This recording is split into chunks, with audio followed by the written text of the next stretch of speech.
Okay, so today is we're talking about recursive equations. So basically, the difference between a recursive equation and the explicit equation is the explicit equation is what we've been working with. It tells us exactly at what term. Okay, it doesn't tell us anything about any other terms. It only tells us about the one term we're looking for. But a recursive equation, it allows for it's an equation for a sequence that requires us to know other terms and it requires us, that requiring the knowing of other terms in the sequence in order to write it. Okay, so you can't just go for it right away. You got to know at least one kind of term, and you got to know like your sequence generator. So a recursive equation is set up in the general form. I like to remember it as this first before I get into the actual terminology is next equals now. And then we have our operation in here. Okay. And then and I remember operation is going to be add, subtract, multiply, or divide. And then after our operation, we're going to have our sequence generator, okay? Or sometimes it might be your common difference. Okay, so our sequence generator. So the one thing to remember about this is then when we get to the actual terminology, this is what's going to go in these places. So a recursive equation is going to have this funky notation now of T of n plus 1. So all that means is it's going to tell you the next sequence or the next number in your sequence, basically. Okay, so that's telling you the next term. The now part is going to be our T of n. That's telling us if we're looking at so if we have the fifth term, okay, if we put n as 5 in there, that means we know the fifth term. It's going to give out on us the sixth term would be the next one. So that's what's going to happen here. And then we have our operation here, which is still going to stay the same. I'll just put operation here again. And then our sequence generator will be there as well. Okay, sequence generator. And so then there's one other thing that you also will always need for these, and you will need to know one term. Okay, you'll need to know one term. So this looks really funky here, but it's pretty easy once you start to get the hang of it. So here's an example.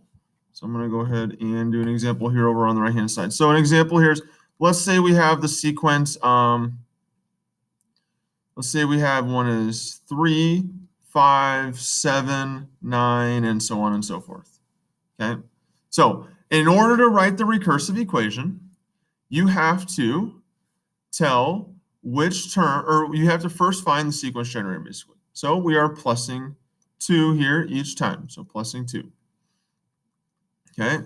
So when writing this equation, then you're going to have T of n plus 1. Okay, that'll be your next term in the sequence. Okay, equals T of n.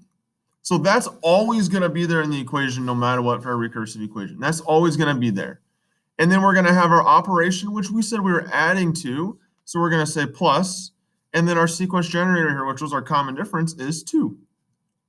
Okay, and then now we need the one term. So we need one term here. So that's going to be T of, you get to pick any of the ones that were given up above. Okay, so if you pick 3, that was the first term in the sequence. So I'm going to say T of 1, which means in the first term is equal to 3. Okay, so T of 1 equals 3. Now, if you wanted to continue on with the sequence, all it is saying is if you put in 4 then, so like if I put in T of 4, well, into my recursive equation, it would end up being 4 plus 1 equals T of 4, or T of 4 plus 2. Well, we know what T of 4 is. T of 4, or the fourth term, is 9. Okay, so we're taking 9 plus 2, and that is going to equal, 4 plus 1 is 5.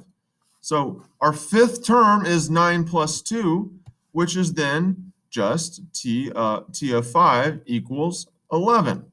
So if you go back up to the sequence up here, and you were actually to find the next term, you would have just said plus 2 again. Well, that's 11. Well, that's all the recursive is doing, is it is just giving you the next term in the sequence by using the one that you're currently at now, or the one that's right before it. Okay? So I'll do one more example here of an equation. I'm writing one of these recursive equations.